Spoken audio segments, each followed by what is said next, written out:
Thank you so much for joining. So, like I said, why do you support President Trump? Why do Americans still continue to support President Trump today, in spite of his domestic policies? By the way, gas prices are going down. There's no doubt about that. Inflation it's going down because everything depends on energy prices. And this is the reason why President Trump and the argument that some of his people are making to have gone into Venezuela, and Americans don't give a shit. They don't care about that. If Trump is going to go there and make things better, who cares? They don't have any idea. They don't really care that Trump is doing what he's doing. As far as it puts money in their pockets, it allows them to have a lot of savings. I reckon he will take Greenland, and the Europeans will just no.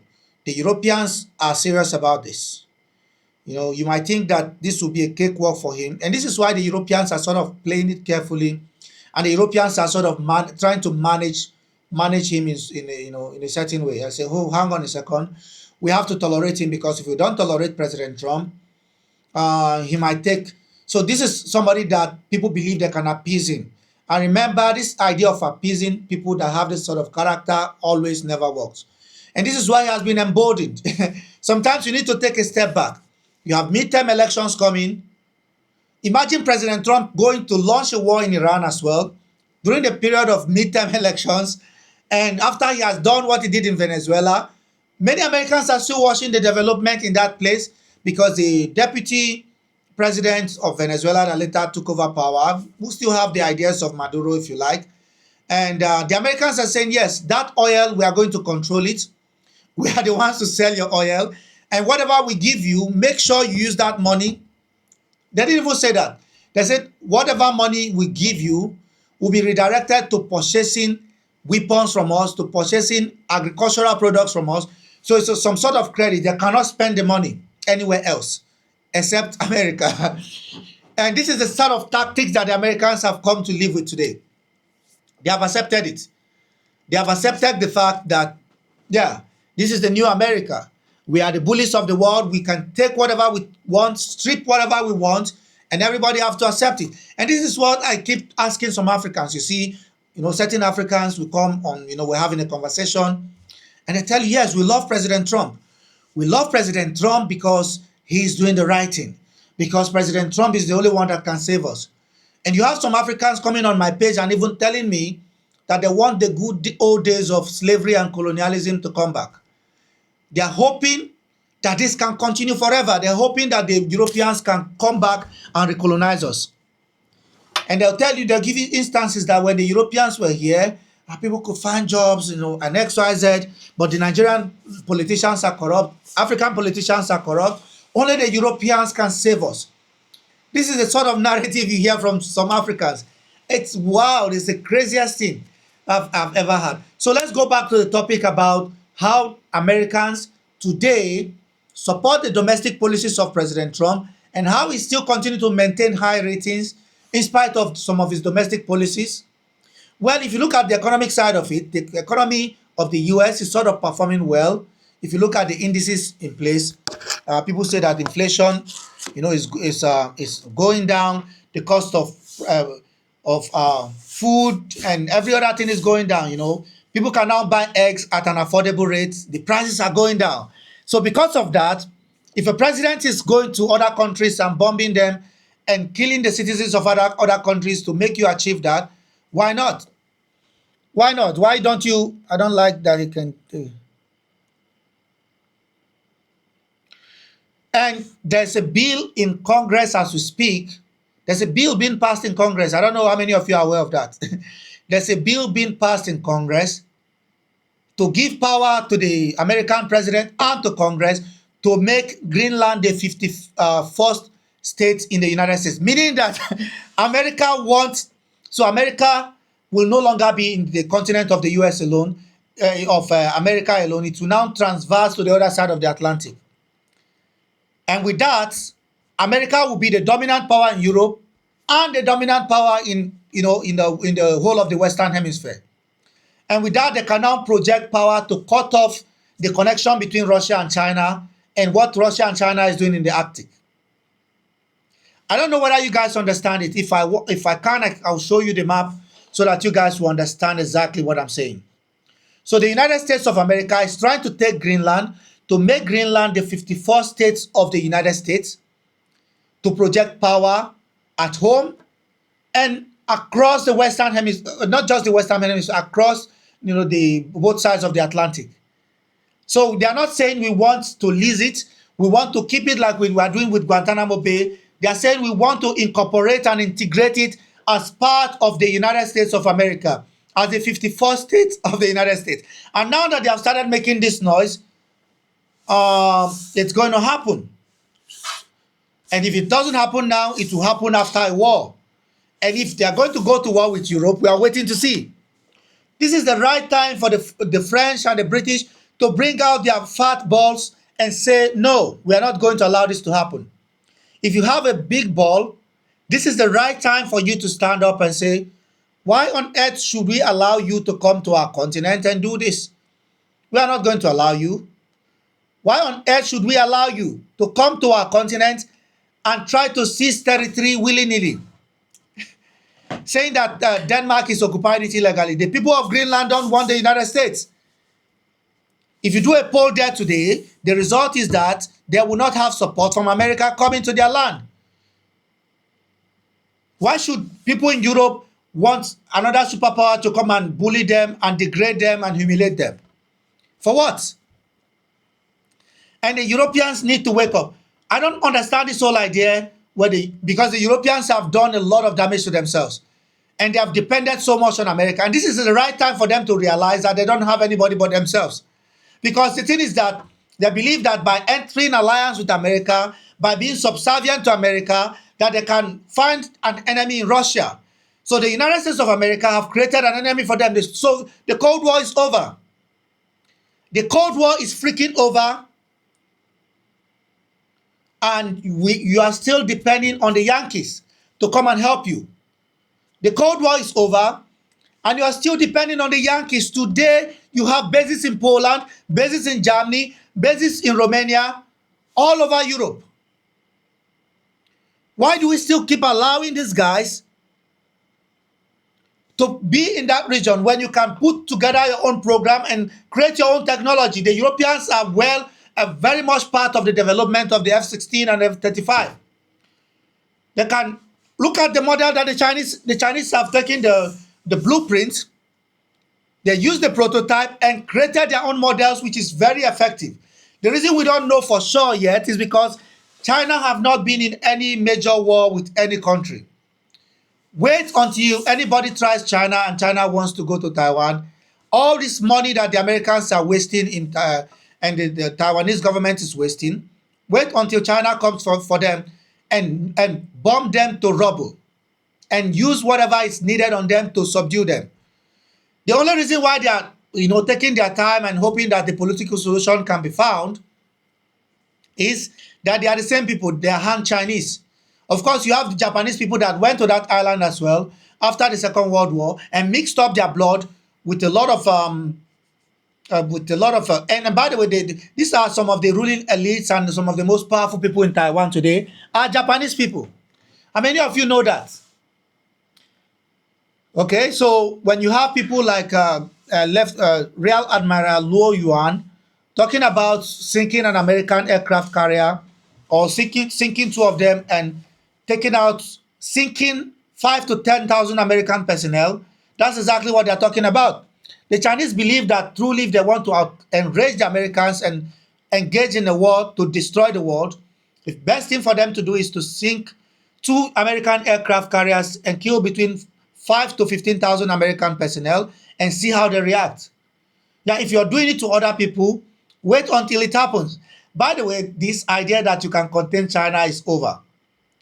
The US can continue to try, but American power in the South, in Asia, in the Pacific, will be curbed. Japan will not be able to stand any chance. Japan will not be able to stand any chance against China. And if they intend to help America, that will be their end. Their island will be sunk. Their island will be sunk. And the Americans, these Yankees continue to tout this whole idea that they are going to take this territory, they are not going to take that, and probably they are going to come and take Nigeria. They'll probably come to take Nigeria, and leaders continue to acquiesce. They continue to pamper them. They continue to play this game of appeasement. And we know what Neville Chamberlain was accused of appeasement. Okay?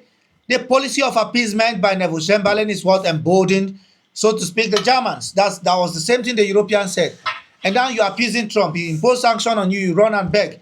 Sanction on you, you run and beg again. Every single time. We have seen this around the world. So what is the clear intention of the United States of America? Going to take Greenland. This is what I want you guys to explain to me. I want a clear, definite explanation. What is the role, what is the interest of America trying to extend one of their legs to Europe, to Northern Europe? They are trying to extend one of their legs to Northern Europe. What is the intention of the Yankees trying to extend one of their legs to Northern Europe? And why should anybody accept it? Okay? If Britain wants to come and place a military base in Guyana and recolonize Guyana and have nuclear weapons positioned there facing the United States, the US will not accept it. But you guys want us to accept what you are trying to impose on us. It's crazy. This whole idea that we should accept what you intend to do to us around the world, as if we don't even, these people no longer count. These Africans, these bloody Europeans. And again, I sit down and I laugh because the Europeans deserve it. They deserve to be emasculated. The Europeans deserve to be treated and degraded the way the Americans are treating them. Because they've sold themselves out. They made enemies of everybody else and thinking that America is their ally. America is not your friend. Being America's friend is very dangerous. Being America's enemy is dangerous, but being America's friend is extremely dangerous. And I had a conversation yesterday with my dear friend Mana. I think yesterday or 2 days ago, with my beautiful, beautiful friend Mana. And we're talking about Pakistan because I walked into a live stream and some of her friends, that she's made over time because she's a strong advocate for the Palestinian cause. And some of the other friends she's made are all dancing and celebrating that, oh, well, yeah, they support women's rights in Iran, blah, blah, blah, that we are not supposed to tell the Iranian people how to protest, that they don't care and so on and so forth, making it look like, yeah, they're not supporting Israel, but some of them would rather pick Israel over Iran. That's what they're saying, basically, indicating that. And I was really angry at Mana, not angry with her. I'm like, don't play into this game that these Arabs are trying to play with you, because we saw what these guys did in Syria. They have their own intentions. Some of it is sectarian reasons and is driven by sectarian reason and racism in any sense, because they don't see eye to eye with the Persians. They don't see eye to eye with the Turks, and they hate Africans, blatantly don't like Africans. So if they are willing to accept the Americans and the Israelis, and they are now claiming that Iran, which is the only country standing up against these bullies, say, oh, we want protests in our country. We want the IRGC gone. We want the regime gone. And you hear them having the same talking points as the Israelis, while claiming to disagree with the Israelis. Well, you care about protesters in Iran because you have been educated as a child that these people are your enemies, and they are, and they are Nusayris and they are Alawis and they are Shias and so on and so forth. And you have a problem with the politics of the region, but you are trying to hide under that to say that you care about women's rights. The Americans are doing exactly the same thing, hiding under the guise of trying to control Iranian oil and to put their foot back again there to control Russia, China, and to play this geopolitical game, and hiding under that umbrella to play that game against Iran. And I told her, be careful. You are the biggest loser if Iran falls. Pakistan will be the biggest loser. And I'm not joking, because it's something that a lot of you have not thought about. So let me give you some insight on what is happening, and I can do that with the map. If I'm able to pick up my phone, I'll show you what is going on. I'll show you the map. And this is why I wanted to stream basically on my PC, because it's easier. So basically, you have these guys making this argument that, oh, this and that, we want the Iranian government to fall. And even some people in Africa. Again, most of it is driven by sectarian reasons. Sectarian reasons. And I would explain in a while. So if this is not driven by sectarian reasons, I don't see anybody saying, well, hang on a second, what is really going on here? Where you have Kurdish militias firing and shooting people in Iran.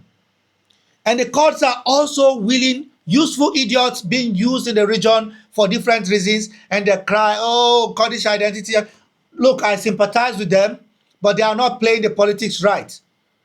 They are not fucking playing the politics right. And I have no sympathy for them whatsoever. No, none at all. You can't keep crying about, look at what Jolani is doing to them now in Syria today. You have them used to destabilize Iran. They use the Kurds to destabilize Iraq. They use the Kurds to destabilize Syria. They use the Kurds against Saddam. They use the Kurds now in Iran to try to topple the regime, hoping they can have a stake. They will never have a stake in Iran. They will never be able to cut off that country to create a country within a country. And they are struggling to do that in Syria. They are finding out the hard way. This is the truth. There's no other way I can explain to you. If you are a Kurdish person and you are my follower or a friend of my follower, what I'm telling you is a view of an outsider. So if it's hurting your feeling, I'm sorry. I wish there's a way I can explain my points better to be consistent with your feelings and make you feel good. But the reality on the ground is that I don't really know about that, whether you are doing the right thing. When you decide that you are going to open a Mossad office in Erbil, in Iraq, outside the control of the government in Baghdad, whatever you see, you are going to take it. If you are deciding again, and by the way, there are Balochis as well, which is also a big problem for Iran. The Balochis there are creating an enormous problem for Iran. So are the Kurds. So Iran is facing numerous problems in all frontiers. So this is why I'm surprised, and I'm bringing this from the African viewpoint, because I'm an African first and I'm trying to understand what is going on around the world and how that applies to me as an African. Okay? How does this apply to me as an African? It is very relevant in this conversation because when I see Nigerians celebrating and drinking beer and having a protruded stomach and dancing and celebrating that the Americans are coming, oh, these people closer to Jesus Christ are coming. No, they are not. It's the same game they are playing around the world. So the issue I'm telling you about, the Baloch issue, transverse just Iran, because they are both on the border between Iran and Pakistan. And we remember what happened, I think, the beginning of this year or last year, when the Iranians and when that massive attack happened in Iran. What happened? Because through that corridor, the Mossad are coming in through Balochistan to the Iranian province of Baluchistan. And on both sides of the border, subversive activities sponsored by both India. Well, I don't think the Indians have an intention to cause problems for Iran. But there's a problem going on there that the Indians have with Pakistan, and they are using that region to try to destabilize Pakistan. And Israel and India are allies, so they are finding themselves there. And America would benefit from this because Pakistan is also in the middle. Pakistan, although they have this cooperation and collaboration with the Americans, but like I played a video yesterday where you have Lieutenant General Assad Durrani, and they asked him about is America really allies with Pakistan?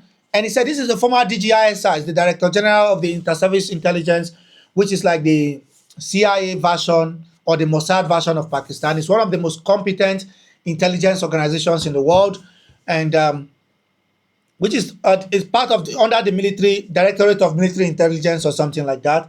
And they asked him, he was a former DGISI, he said, look, the Pakistanis are deluding themselves, thinking that they are allies with the Americans. They don't have anything in common. That the only thing is that during the Cold War era politics, Pakistan was needed to contain India. Pakistan was needed to contain the Soviet Union and their incursion through Central Asia, through Afghanistan. It was the Pakistanis that went there as well through the Mossad and the Saudi intelligence that went there and brought in some of these jihadists from around the world in order to contain the Soviet Union. So jihad was rallied and glorified by the Americans. Jihad was, glorified.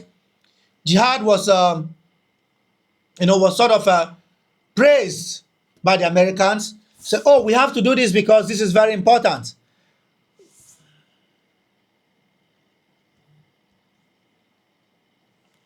I don't know why this person feels you can call me just like that now. Let's see. I have to switch.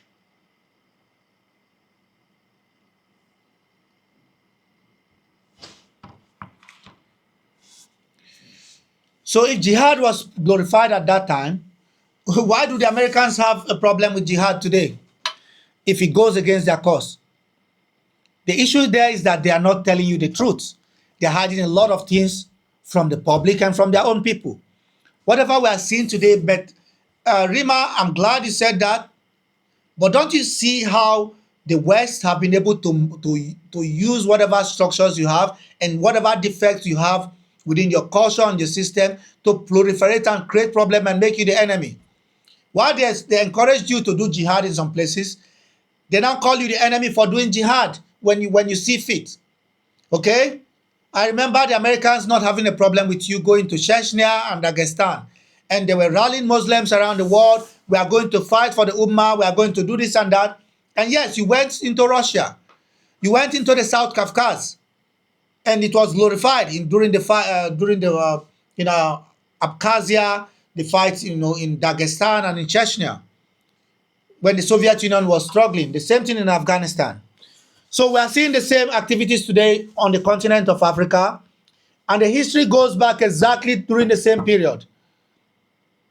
The French, when I say the West, it's not just America. The French also encouraged jihadists from around the world to go to Algeria to support FIS, the FIS, the Islamic Salvation Front, at that time that was headed by Abbasi Medni and Ali Belhaj. These were the two guys that were running the organization, and they were sort of playing into the hand of the French because although they had popular support, although they were supported by a lot of people, but what they did not know at that time, they were trying to stop they were trying to stunt the growth of Algeria from the period of 1962 or thereabout when they had independence, and prior to that was the Evian Accord that brought an end to the French rule in Algeria after over 127 years or thereabout. So this is the point I want to make. So at the end of the day, the West is very good at manipulating people, and they're playing the Europeans against the Russians, claiming that, oh, Russia cannot be part of NATO, it cannot be part of the European security bloc, it cannot be part of this and that. So they create an enemy in Russia in order to make the Europeans afraid, in order to sell weapons to them, in order to control the Europeans. And who created this model? The Bretton Woods institutions. Who created this central monetary system? And even the British. Remember, when Margaret Thatcher was in power, Margaret Thatcher followed the footsteps of Ronald Reagan to also destroy the gold standard. So when people blame Margaret Thatcher for the destruction of unionism and the destruction of the economies in places like Liverpool and Manchester, which you had, you have steel production in those areas, and you have real manufacturing in those areas, and Margaret Thatcher decided to destroy it to satisfy her banking people that were into banking and all these services in order to give them the upper hand in the economy. She was following the model of the United States of America. Any direction the American goes, you see that the Europeans follow the same. This whole idea that the Europeans can do a deal with America, because this is what the US is seeking. The US is punching high in order to have some sort of understanding with the Europeans. This is why they are not asking to have a military base or to of course, the American personnel are there, but they are trying to increase their troop presence in Greenland. So what they are doing first is that they are claiming that they want to annex the whole territory, to start with, and then they will arrive at a compromise with the Europeans, and Trump will say to his people, I did it. And if the Americans eventually step foot in Greenland, it's a checkmate. They can decide to unilaterally annex it. They can decide to unilaterally annex it. The cost of living is improving in America. The cost of living is improving. The reason for that is because of the lower gas prices based on you stealing resources from other people, the naked, blatant, daylight robbery of other countries. This is what is happening. The daylight robbery of other people is why you're having these low gas prices and so on and so forth that you're claiming in the United States of America. Hello? Yeah, Sev, I got a question for you. Yes. Let's imagine for a second you're not Nigerian, right? Yes. Let's say you're American and you are not just any American, but you are the leader of the free world. You're in charge of the world's biggest superpower, right? The largest military. What would you do in the position of America? What would I do in the position of America? Well, I'm not in that Yeah, what would position, you so do? this is all hypothetical.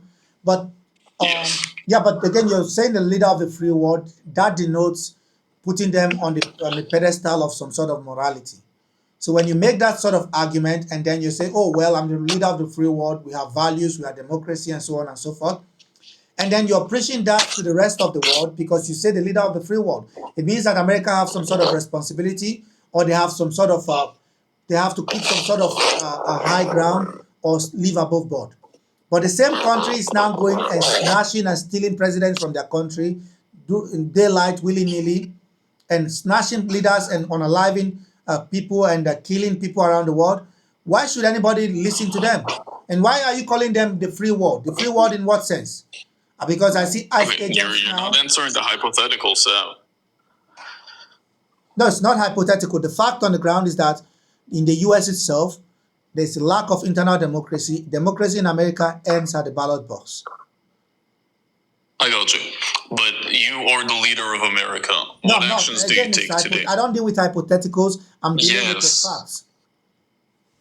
I understand that. So I just want you to try to put yourself in the shoes, right, of the leader of America. Yes. Right, and I just want to know what would Sav do if he was the leader of America today?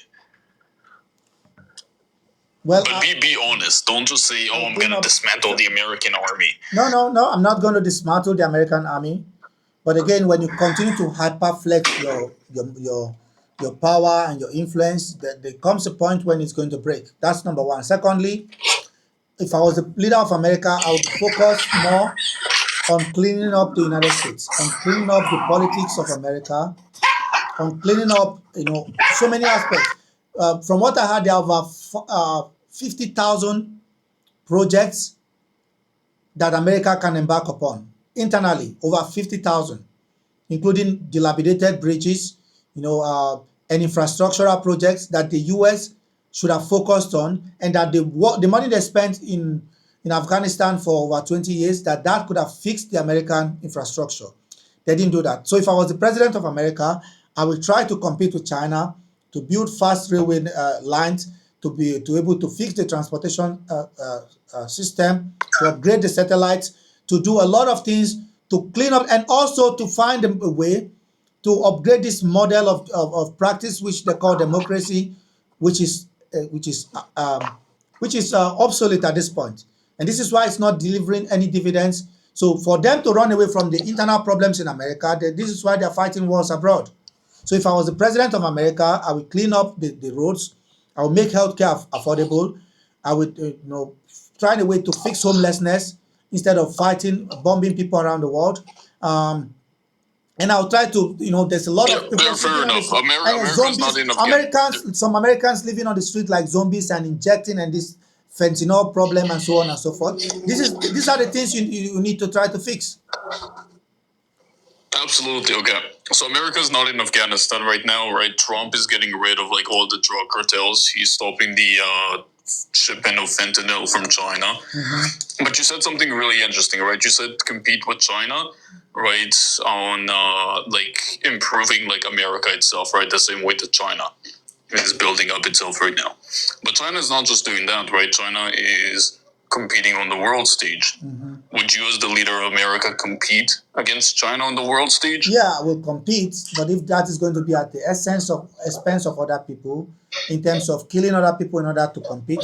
I mean, look at China, for instance. China have found, and again, I'm not saying that the US have to be like China, but what China have done is to find ways to be able to compete internationally without being superfluous and aggressive and all locked and loaded to fight at every single point.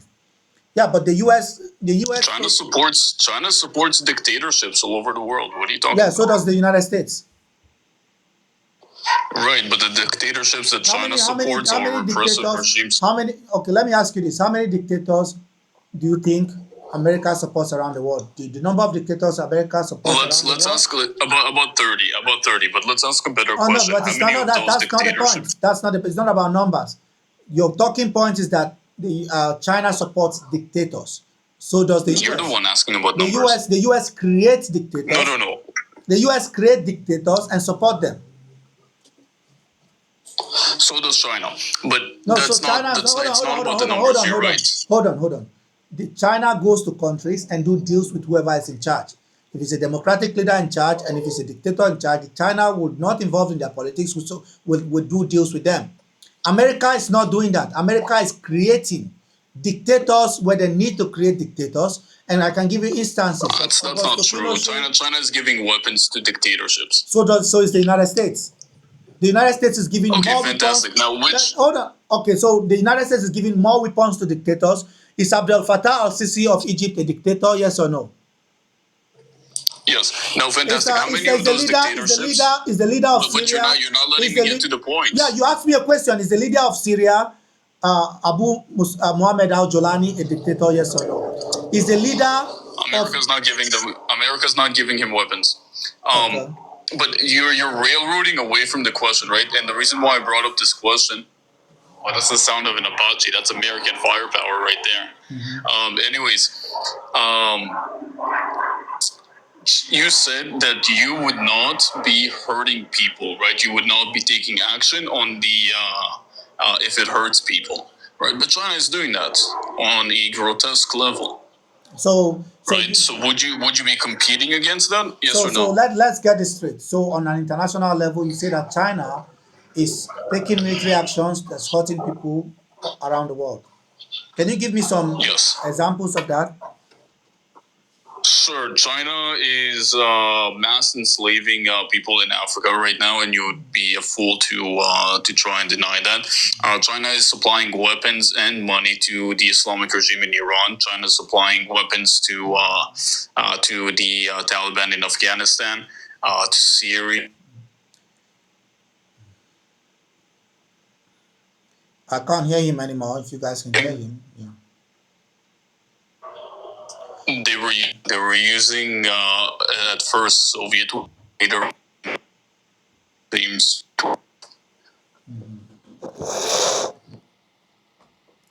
Yeah. Well, I think is that is internet or is it mine? I think it's mine to be honest. Um,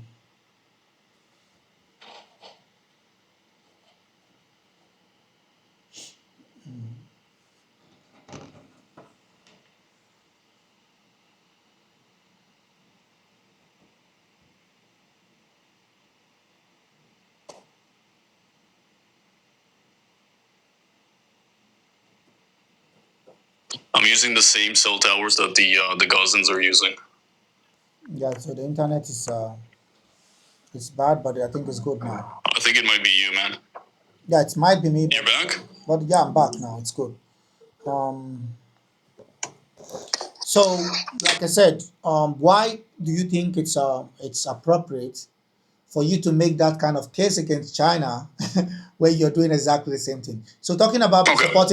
talking about supporting dictators in Afghanistan, you did that for 20 years. You supported dictatorship, Tajik, Uzbek, Hazara dictatorship in the country, which was largely led by a Pashtun guy called Hamid Karzai in Afghanistan. Can you guys hear me? I'm trying to I tried to use my phone to route.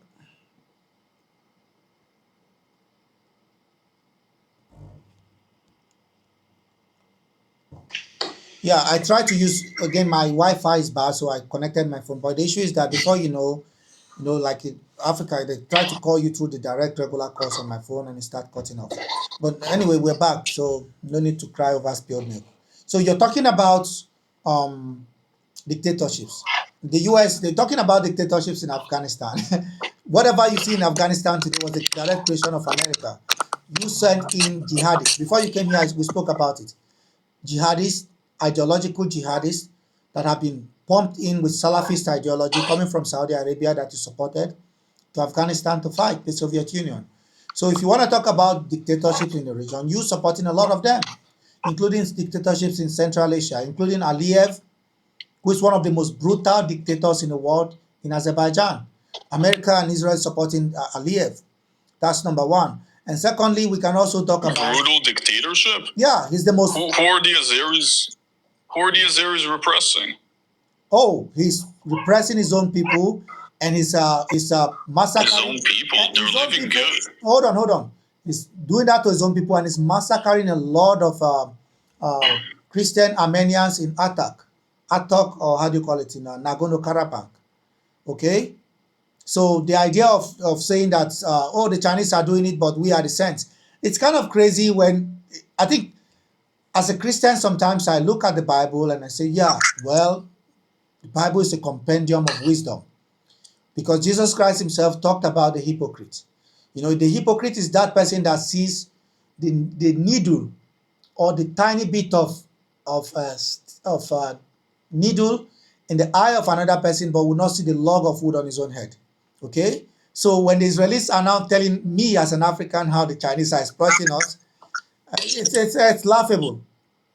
When you have a Jewish Israeli person that controls the bank or work in a bank, and an American Yankee that control the financial system in the world, including the regular, the IMF, you know, the Bretton Woods institutions, you know, the Federal Reserve, printing money for the rest of the world and taking resources from them, educating me about what China is doing to me in Africa, I have a problem with that. Nobody wants to hear that. Okay. Sam, who owns the three biggest banks in the world? Well, I think we've had this conversation before. Thank you so much, Ayata. We've had this conversation before. It's like, oh, it's the Chinese, is this and that. Well, the dollar is the fiat currency of the world, so we're using the dollar today. And every country around America is forcing every country around the world to use the dollar to keep you afloat. So, well, you can talk about certain industrial banks or whatever bank is set up here and there, but the biggest banks in the world today are domiciled in the United States and in Europe. So I don't know where you're getting your number from. And you No, they're in China. Even if you go based on the dollar, it's in China. No, it's not. Right. And again, Sam, that's why I was asking you not to take it from your point of view, right? As a Nigerian person who is for some reason against the American hegemony, but as the leader of America, right? And if you were yourself, right, everything that I know about you, if you were in the position of America, right, and you wanted to maintain the position of America, you would take the same steps that Trump is doing, probably even a lot more.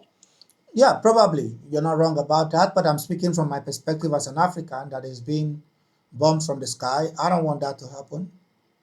So, and I'm also encouraging, and again, we can't just be, again, I'm also on record as saying African leaders should wake up to stop eating burger and bread and being fat on the seat and do the right thing. Okay? African leaders also need to wake up and challenge the hegemony of the West and of the East in Africa. We should be able to find a way around this. The first thing we need to do is to unite and find a way to magically unite as Africa, because that is one of our biggest problems. So if we unite, it will be easier for us to defend ourselves. And I truly believe that we should have one government and have nuclear weapons with warhead and the technology and point it against our adversaries so that we can be able to live in peace and live in peace, because this is the only way. If you don't have the technology, you can't have the deterrence. And I believe that Africa should be able to find a way to do that as quickly and as soon as possible. Right, and I agree with you. By the way, I think Africa does need to find its own independence, right?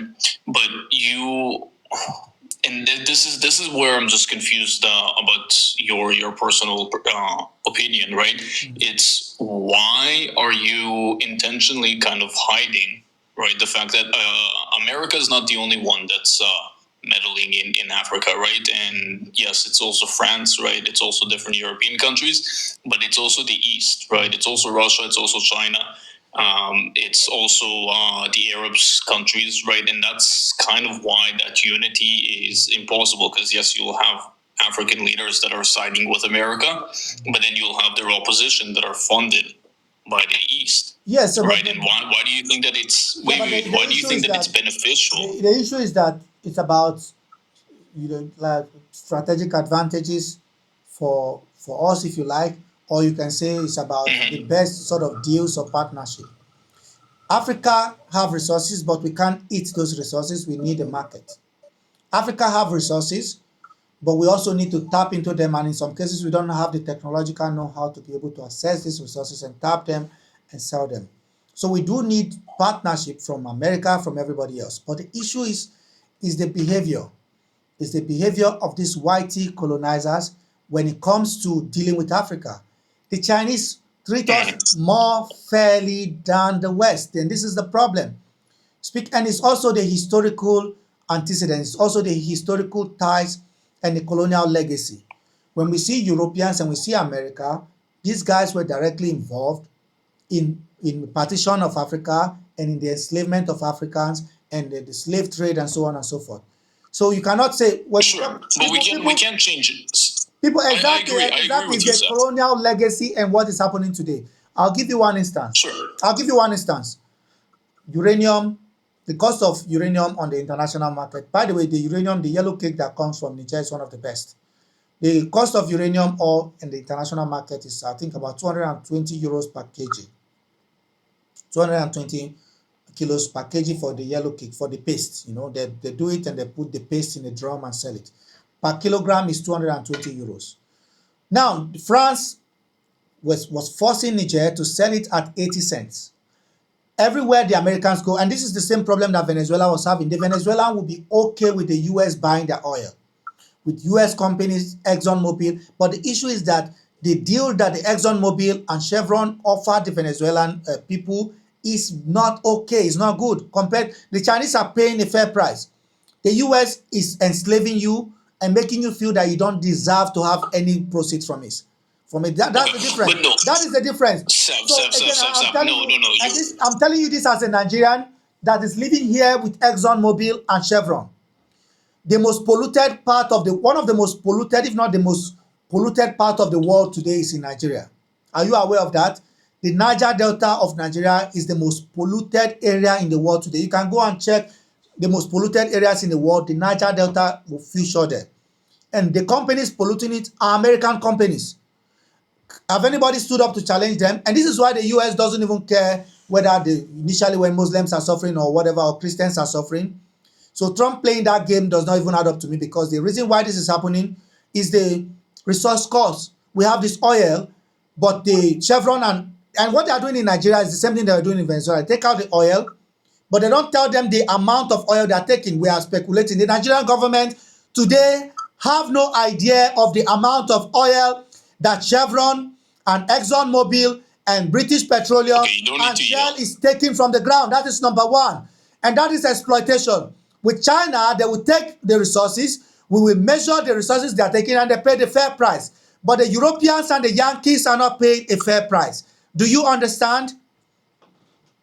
Okay, so first of all, I disagree with you heavily, right? On the first part is because China, by the way, it works on the black market, right? Which is not on the actual fair prices that are agreed upon by the world.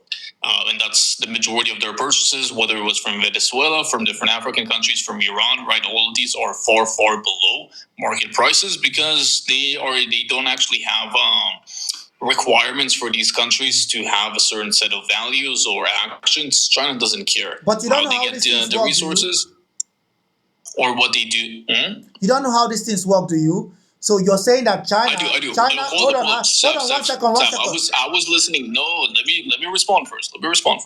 Okay. Aside from that, right? You can change history. Sure. Did Europeans colonize Africa? Absolutely. Right. Did they heavily abuse Africa, the people, and the land itself? Absolutely. Right. You can change history, but it's a little bit silly, right, to assume that you're going to be treated better. And you can also see it right now. Right now, it's not Europeans that are whipping Africans, right, in different mines in Africa. It's Chinese that are doing it. But it's a little bit silly to think that a country that quite literally has child slavery in their own country and they mistreat their own children, making them create all kinds of little commodities in their own country, children, right, that they're going to somehow treat you better than a country that has already kind of passed those steps of child slavery, right? It's a little naive. I'm not going to lie to you. You're calling me an idiot. You're calling me stupid as an African. You're calling me dumb as an African. Well, you're the one saying those No, words. you are the one. I'm calling you naive. As a white European, you're calling me naive and dumb and stupid by trying to educate me about China when you, the West, are doing exactly the same thing, if not worse, than what the Chinese are doing. So instead of you to try to fix what you're doing and have a fairer relationship with me as an African, instead of doing that, you're projecting away and deflecting and saying the Chinese are doing it. No, I know that you're on the ground, you're doing it. Talking about China, the Chinese have been there for barely 20, 25 years. You've been here for over 200 years. And you are educating me about plundering Africa. As we speak today, the American companies are here. And I just told you, let's go back. And the Chinese are there as well. Let's go back to the energy. Yeah, I can find you thousands America, of videos who controls energy supplies around the world, the pricing, the transportation and everything is the United States. And the US is trying to use the energy influence they have to be able to stop the rise of China. By the way, that is not my business. If they want to play that game, let them play that game. But I'm equally at liberty to sell my oil to whoever I want to. But you are stopping that. That's the problem. And then again, you turn around and try to educate me as an African. Don't you see the hypocrisy? As a white European colonizer, that is trying not even white. No, but you're white, sir, and you are trying to educate me as an African that my problem is China when I see the white man from America and from Europe in Nigeria through ExxonMobil taking oil from the ground and giving Nigeria one-fourth of the proceeds of the oil they claim to take from the ground. If they are telling you they are taking 2,000 barrels a day, it's not true. They are taking 6,000 barrels. And on top of that, the 2,000 barrels they claim they are taking from the ground, they are giving us one-fourth of it. They divide it into 4 parts. So they are trying to do with Iran. Okay, for instance, so do something about it. Here's the thing, right?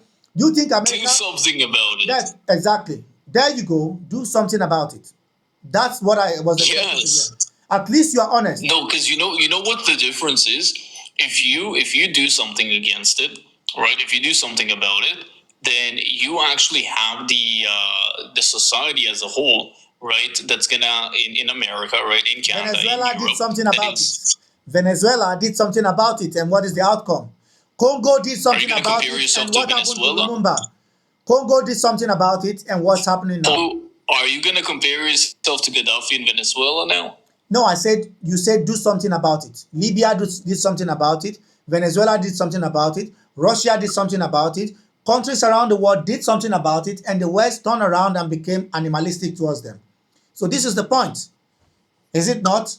Okay, so you're gonna compare Nigeria to Venezuela. So let me ask you this question.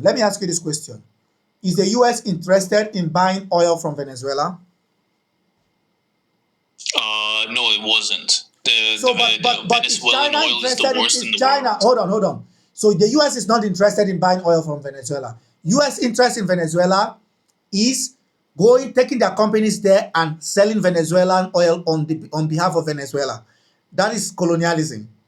China is not going there to sell Venezuelan oil on behalf of Venezuela. China is going to Venezuela to buy oil from Venezuela. That is the difference. Okay, is America interested in buying oil from Iran? The answer is no. America wants to go to Iran to sell Iranian oil on behalf of the people of Iran. And that is the problem. Is the US interested in Nigerian oil? Let's speak. Hold on. Let's speak. Iran is a perfect and a very, very easy one. Like Venezuela is the same concept, right? But this is the way that it works, right?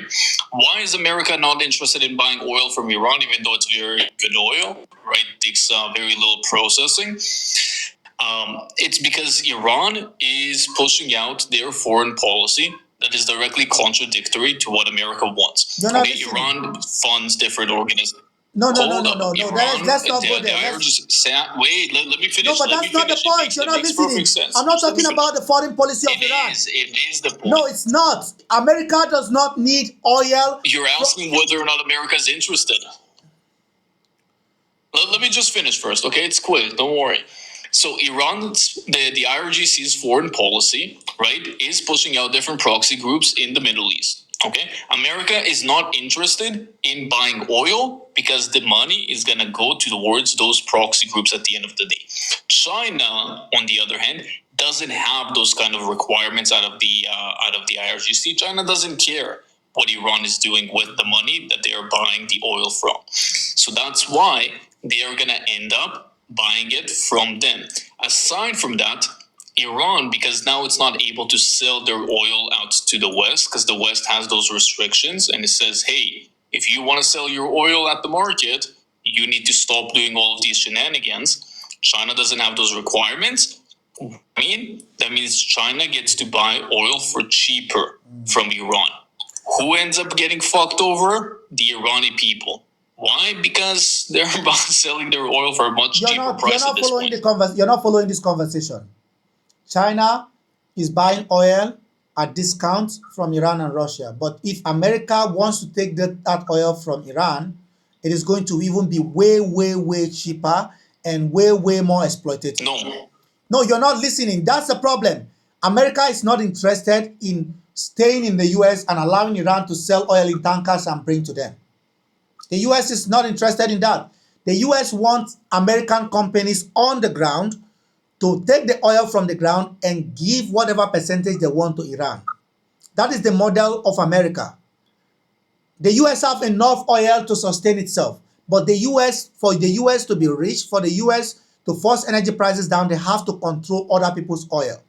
The US have abundance of oil.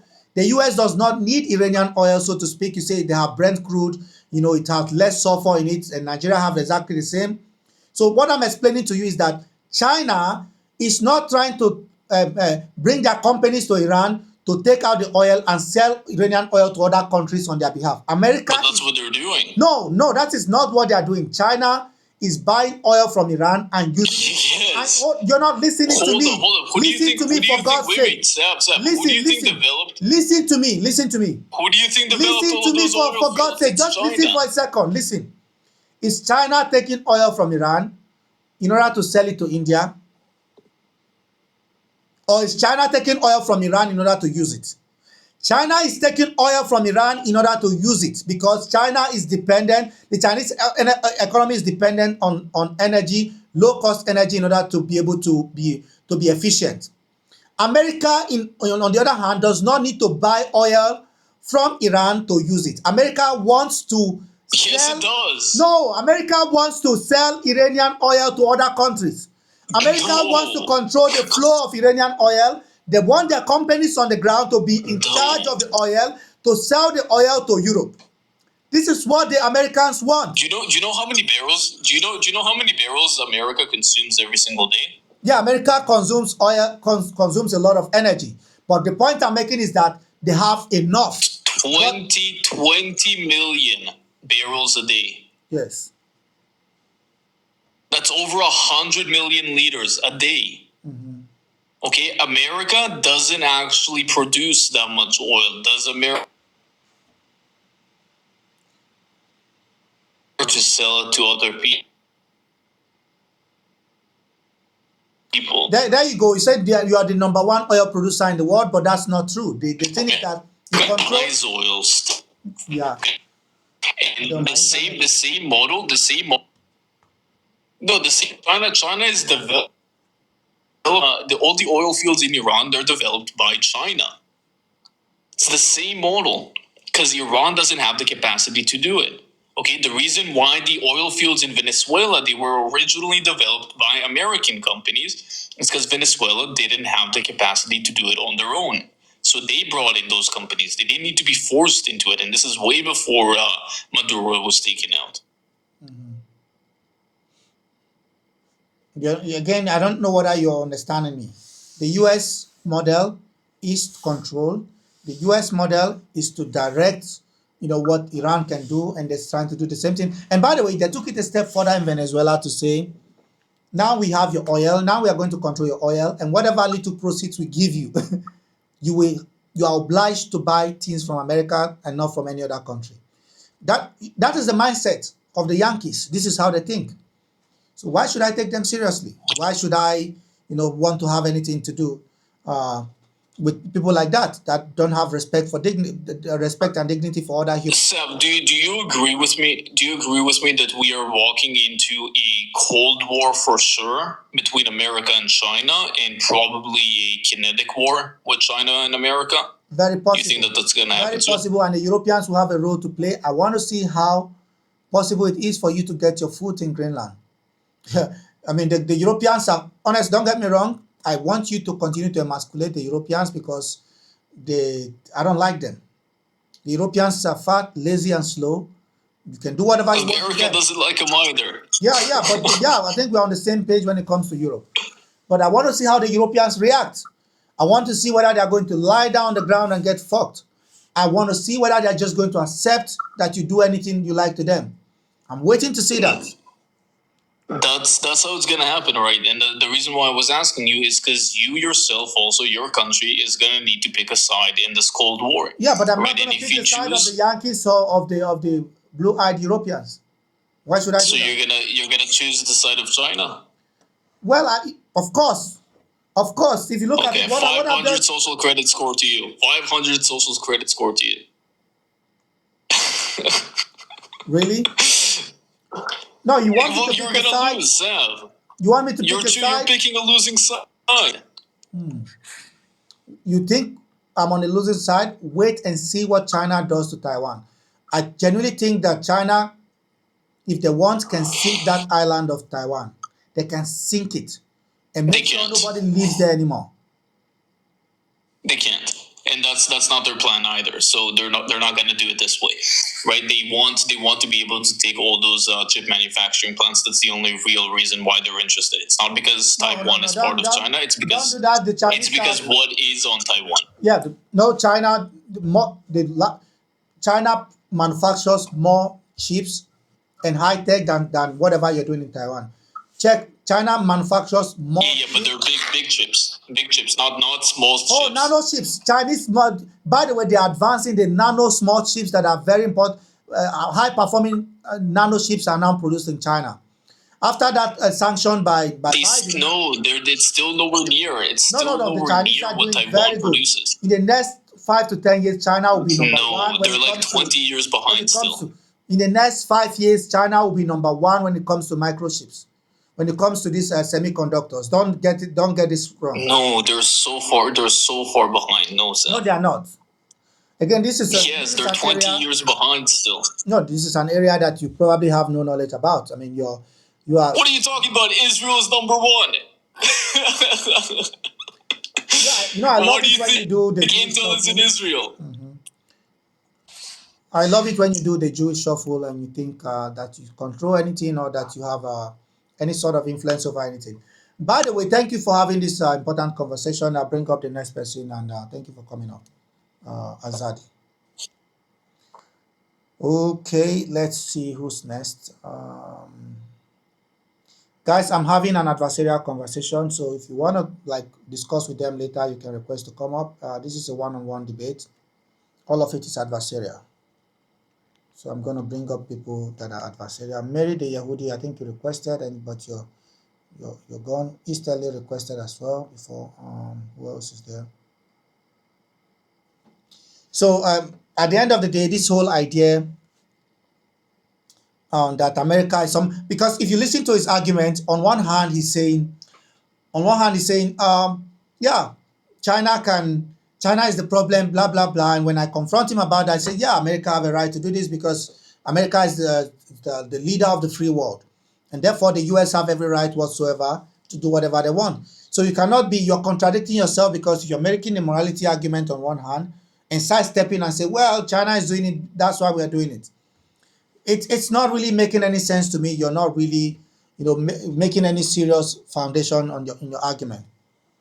God bless our two glorious American president. So the question today is for those of you that are interested in having a conversation Why do you support President Trump? Why do you support President Trump? Why do you think it's okay to support President Trump? And let's listen to this one quickly about.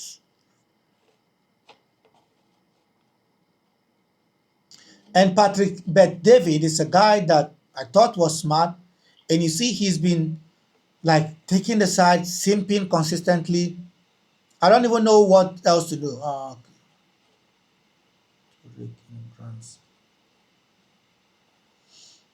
Okay, I'm going to show you the guys in a second.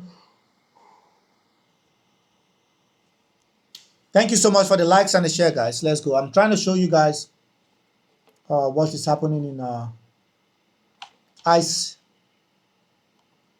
And somebody told me today that Minneapolis is a small place.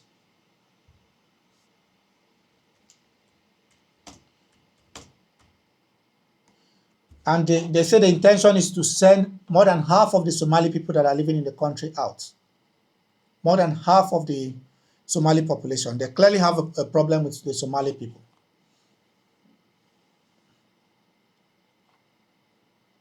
What exactly have the Somali people done wrong to warrant this sort of hatred or whatever they are doing to them today? And you have Yankees supporting this. So let's look at this. This is a video I'm trying to see. There's one of them. I think it's this one. Good. Don't forget to like and share, guys.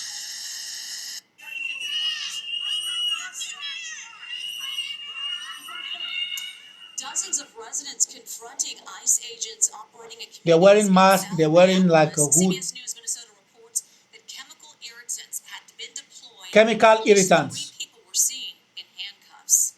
CBS News Minnesota reporter Jonah Kaplan is. So they're using chemicals to disperse people. It's crazy, man.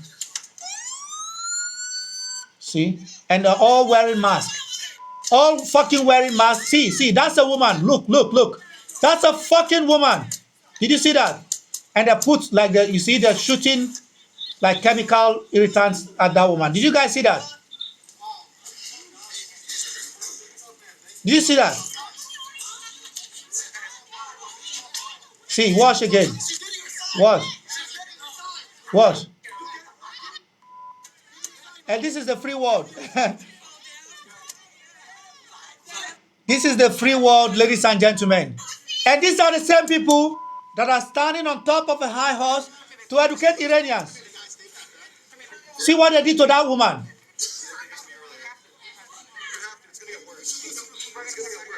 It's going to get worse. Chemical irritants.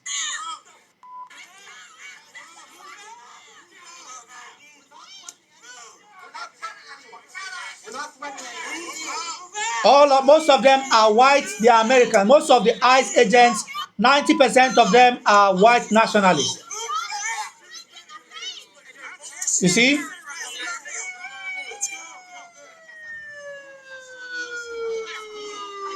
Yeah, so for those of you asking for the fall of the government of Iran, I'm sure you are seeing this. Some of you are asking for the collapse of the government of Iran. Say, oh, the Iranian government is brutal, is barbaric to its own people. Yeah, this is what I hear from you every time. The Iranian government is a brutal government. It must fall. The Iranian government is a brutal government. This is the United States of America, ladies and gentlemen. This is the United States of America, ladies and gentlemen. And I hope you have the same opinion. When it's them doing it, no problem.